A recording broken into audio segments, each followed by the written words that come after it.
Welcome back, Hunters! I'm the SurvivalVis, and we return Monster Hunter 4 Ultimate G-Rank Edition. Last episode, we tackled down a regular Devil Joe to counter Savage last week, and now we are going to be tackling a regular G-Rank Kirin. I've decided to take us out with the Livid Grist Cannon again, but a big difference is going to be the armor set we can take this time. I think we used this up against Rajang, I can't remember for sure, but we have a little bit of thunder resistance, but we've got a lot of stuff to help with our normal up. Like normal up, evade extender, tenderizer. I'm thinking if we can land the headshots just like Oroshi Kirin sort of was, this might be a pretty easy one to tackle, and that might actually be our last episode for this week is I rusted Kushala Deora, because, I mean, aside from the Apexes, I don't really have... I've got to look into what some of these other monsters are. Like, I know Raging Brachydios, there's an event quest I might do for that one. Silver Rathlos has an event quest, there's Rusted Kushala. Gold of the Rathian is the one I have to figure out. I think it's through an episodic quest. I've got to check and see. But yeah, we've got some stuff we can handle there, but today it is just a nice, easy Thunder Horse hunt. We've got everything in our item pot, or almost everything stocked up. I'm kind of glad that I stopped and took a look before heading out. Would have had to abandon and come right back here. Okay, let's see. Take... Oh. I keep trying to do it like it's Sunbreak. Okay, snag that, and snag that, and we should be good. We'll just eat for Sharpshooter, and then we can take on the pony. There we are. And compared to Oroshi Kirin, I think regular Kirin is actually going to be more dangerous and harder to deal with. Because, like, the Thunder, I think... Well, that sucks that we didn't get Sharpshooter. But I think because of how the, Thunder is going to be a lot faster and how the patterns are for it, it's going to have much more impact as, like, the elements coming after us than anything Oroshi Kirin was throwing. It really does feel like they kind of forgot Oroshi Kirin was in the roster and it was, oh, I guess we should probably make a G-Rank version of this, huh? Yeah, we'll make an event quest for it. Or it's a guild quest if you really want it. Again, it just felt like a forgotten monster for the roster. I think that's what's going to happen, though, for a lot of people who might play 4 Ultimate. Unless you're really going after, like, the full roster as I am and trying to see all the hunts, it might be easy to forget that certain monsters are actually in the game because you only really have a way to hunt them. Either event quest, or if you don't even have that, you have to unlock them through the guild quests and the expedition system. Actually, you hit pretty... Orochi hit much harder. Okay, so that's him zooped up. So now we... As I was saying, gotta be more careful, because the thunder is going to be more problematic from this guy. Like, why did I get a Sonic? Well, I guess it is just, like, random supplies in the camp. Yeah, let's get ourselves up to full, because the thunder is going to be the hard part to deal with. And is he going to come after us? Yeah, that gives me my opening. I've really got to be careful of, like, just the little side-to-side charges. Oh, careful of that. Right, can't get too greedy. I think that's where I got hit by Oroshi Kirin a lot, is... I got greedy with... Ow! Oh, does he have, like, the homing shot, or the homing zap, when he does, like, the full around? He does. Okay, that's what I got hit by. Gotta remember some of these little quirks that'll make the fight a little easier on me. Okay, I think that one... Yeah, that's just basically down where you were. Surprisingly enough, I think that little side hop forward is going to be the most dangerous. Like, everything else I can read pretty well and easily, but it's going to be just how the side hops go out, because it positions him very close to you. I'll get caught off guard a few times by that. And then be careful, because that... Oh, no. So it's the one when it goes around him that has the directly on top of you place.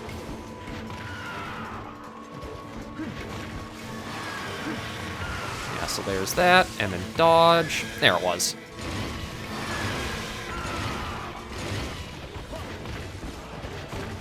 And another thing I was surprised at was how quickly Oroshi Kirin's horn broke.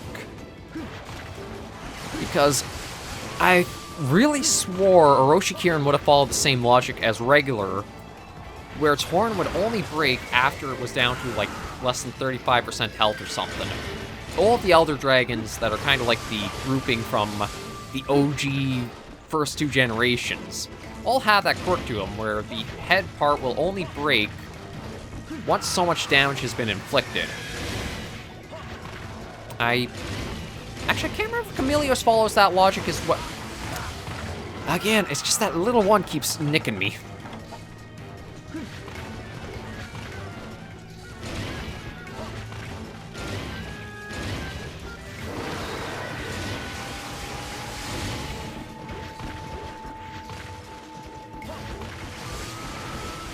The thing I gotta remember, if I dodge to the right, I'm safer dealing with Kirin.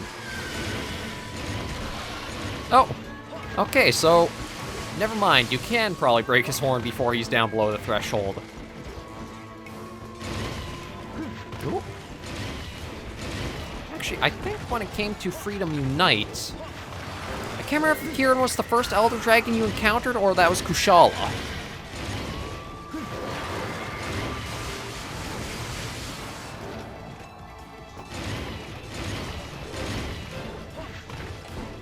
Yeah, I'm trying to remember. It's been so long since I've actually, like, played Freedom Unite to see the quest list. And I do admit that was one of the games that I never finished because, again, the technology, I wouldn't say was limited, but there was a lot of quirks that could be hard to overcome as a gunner. And I remember even going through G rank, I went Blade Master, just because the hits were so close to one-shotting you every time.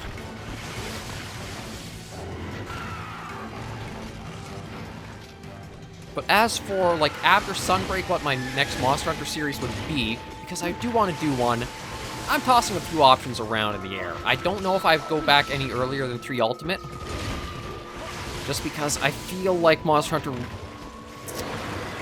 There is something about, like, how brutal the classic games were. Uh-oh. Dodge out of that. Yeah, there it is. I remembered! There is something about, like, that old school group... Oh, Lord, what the heck? Basarios! You kinda showed up out of... Uh-oh. Wait, Basarios has a pretty loud roar. Yeah, that's what I want to be careful of. Oh, you know what? I think... I don't know who will leave first. So I'm just going to hope it's Basarios with that. Yeah, off you go.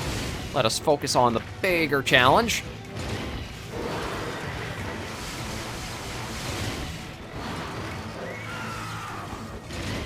Yeah, Oroshi Kirin was definitely a pushover compared to regular. You gotta keep much more on your toes and watch your timing for... Well, I mean, I got a little bit of extra time not having to deal with Basarios in the same area, but... I think I gotta use another Dung Bomb. We're going to have those two back-to-back with each other. And I'm sure I'm going to get a few comments like, this looks identical to your last hunt. It is identical. I had tried multiple expeditions in G rank trying to unlock just a Kirin, a Del Joe hunt. No luck. So I basically kind of just decided to, once I unlocked the Shagru Magala one, I just used an editor to change up the target. It felt like that was a bit more, maybe not exactly fair, but it's also not, like, too hard of a challenge. Or, well, I shouldn't say cheating, because it's still, like, nothing's been changed value-wise of the monsters themselves in the hunts. It's just that I don't have to do RNG farming potentially hours after each other, going after just one quest to hunt one specific monster. I know some people might frown on it, but I'm just going to stick to my guns and to show the roster off with having the rest of the channel, like, going as it is. I had to do it.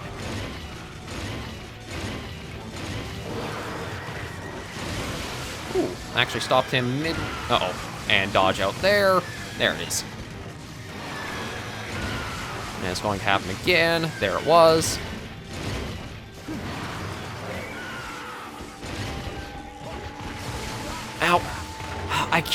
for whatever reason, I want to keep dodging to the left. I'm not sure why. It just is like my go-to direction for some reason. I'm not sure it's because a lot of monsters have had it, so that way that's like the safer way to go. Or what, but for some reason, I always want to dodge left.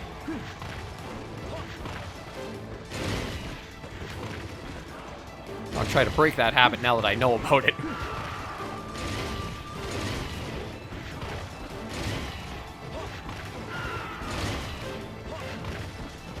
Come on, give me a real good opening.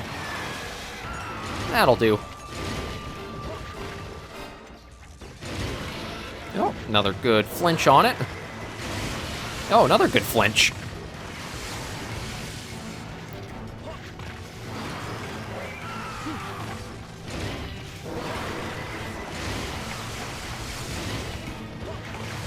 There we go. Now I'm learning it. Just have to be hit by lightning enough times to realize that going to the right's the better option. And thankfully, Basarios, I guess as long as like he's triggered the first time if nothing else disturbs him, it doesn't care if you're hunting in the area. Just let the sleeping monster rest. I guess let sleeping monsters lie. Oh, careful.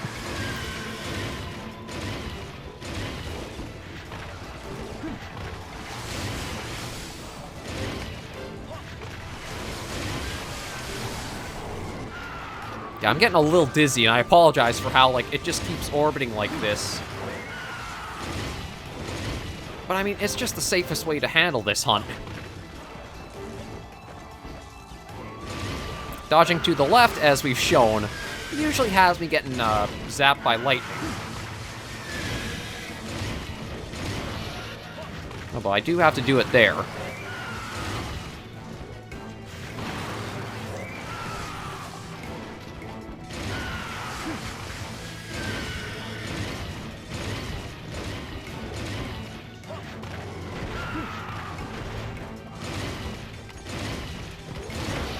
Oh, there we go. That was a nice flinch to knock him right down. Kirin has never been... I think the only time he's been a challenging hunt has really been when he was like the gatekeeper for high or hunter rank cap when it came to World. And that was basically because you would kind of bounce off him if you were Blade Master, and that would line you up to getting zapped super easily. Actually, I think it was also a tempered Kirin for like the hunter rank 49 Urgent. Oh man, he's gone through a lot of ammo. Like, this is our second stack of... Oh, jeez, careful. Our second stack of normal 2s. Although I think Oroshi used more than that. Let's just try to kill him off. Oh, this is gonna hurt. That's more kind of like how Oroshi hit us.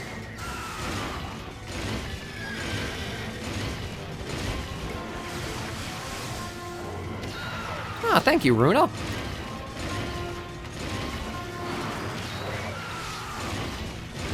I do gotta admit, when the cats do their job, it is helpful. It's just that they don't do it as often as I would like. And that hurt a bit. And thankfully, though, I do have 2 max potions still. And even the ones I brought.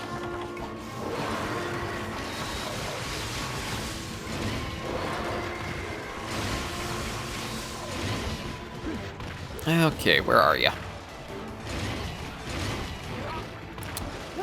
Again, got run down, but really didn't do a lot of damage, thankfully.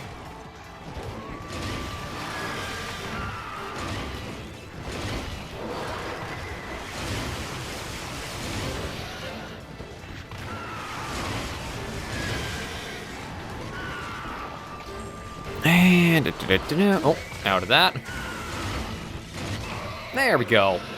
Yeah, it wasn't too long of a hunt, still took a little bit of time to get him down. But I think normal is probably your best bet against Kirin. I'm not sure how much you'd actually get from, like, piercing shots, because only the horn is really, like, vulnerable to shot damage, if I remember right. But we'll carve him up, get all these materials, then head back to check out the gear and that in the village. That's why I was having a hard time with that. But yeah, we've already previewed the gear last week because for some reason, once you unlocked Oroshi Kirin, that gave you base Kirin stuff too. But we'll still take a look at that, take a look at the bow guns for them. I can't remember if Kirin got the heavy bow gun in for Ultimate as well or not. Because I know from... Kirin's been a bit weird with bow guns. The light bow gun, he's had a look-alike to the Rojang light bow gun. And for some reason, I think World Iceborne even gave him that again. But for Ultimate and Generations Ultimate, they gave Kirin the actual unique look of what the light bow gun is for them. Like, actually, a fair amount of material rewards, which is nice to get. And there's an Azure Peak, or an Azure. Nah, we'll sell that. Again, I'm going hard gunner. Yeah, it's going to take a while to unlock. Because if each quest only might give you like 2 or 3 at a time, it might take a little while farming to get through them. Okay, let's get down and take a look at the gear.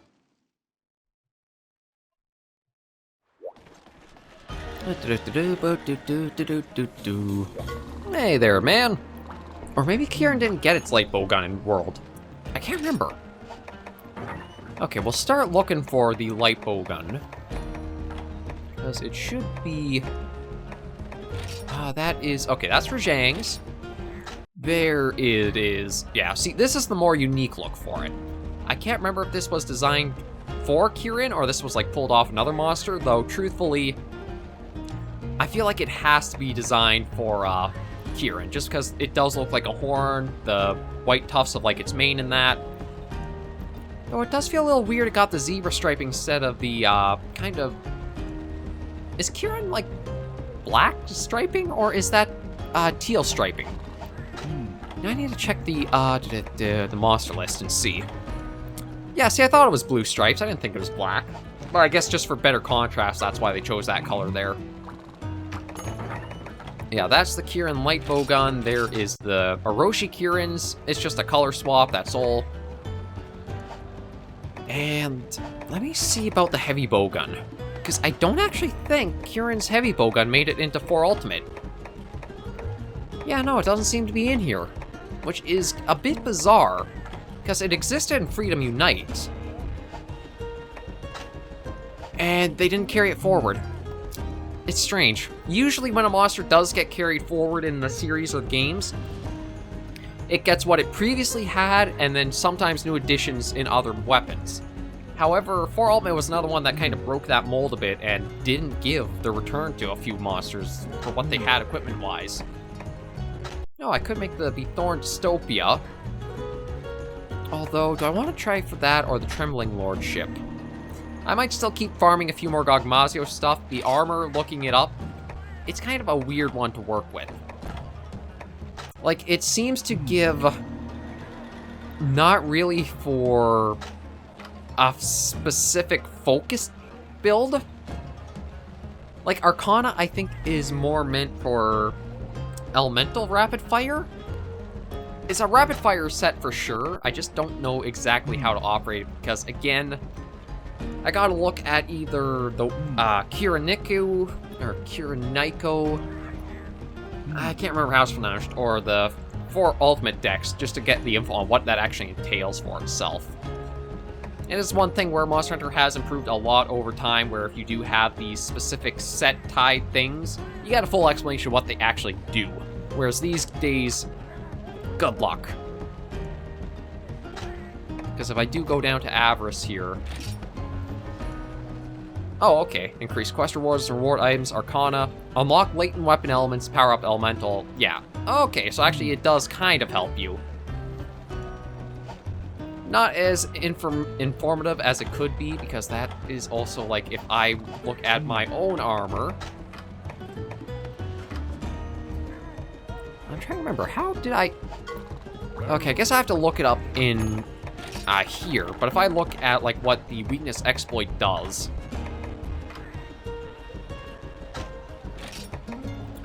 It just increases damage from striking parts upon attacks that are highly effective. But it doesn't, like, let you know what the threshold for that kind of is, how much damage, stuff like that. There are some where, when they're like a combination thing into sets, it's hard to figure it out. Like Prudence might be a good one. Increases evade distance, increases attack when your health... Oh, actually, no. Okay, so I am just an idiot. Well, I mean, that's not exactly news. You guys have known that for a long time now. But there are times where I really am just kind of speaking a little earlier than I should, huh? Okay, so this is regular Kirin's, and actually talking about, like, those skills, Prudence, Free Element, and Elemental. So this is your light bowgun rapid fire for sure. I mean, I guess technically you could include a heavy bowgun, but I think in the 4 ultimate days, the light bowgun just completely outpowered heavy bowgun's elemental capacity or output. And then again, it is just the same look for Blade Master and Gunner in G rank, which was a little weird. But overall, I don't think I'll go for it, but it would probably make an okay light bowgunner set. With that, though, we are done another monster from our list, and yeah, we have quite a limited selection to go through now. Actually, let me cross this off, because now that I see this, I'll have to figure out how I want to do this. Because I've got Raging Brachydios to go, Gold Rathian, Silver Rathlos, I need to look up Gold Rathian, Rusted Kushala, and then the 3 Fatalises. But the 3 Fatalises will probably be a week all on their own. Which means I have 4 hunts, and, I'll have to see how I'm going to cover Gold Rathian, because I think the only way to fight a G-rank version is through an episodic quest. I'll look it up and see, but maybe that's even a monster we'll put back burner once we're into the Apexes. I'll see how I'll handle it, but for now, thank you guys very much for joining me on this episode of Monster Hunter 4 Ultimate G-Rank Edition. If you did enjoy the video, be sure to give it a like, and if you have any comments, tips, or tricks, be sure to leave the comments right down below. And until I see you in the next video, Hunters and Survivors, please remember, as always, to take care, stay alive, and happy hunting.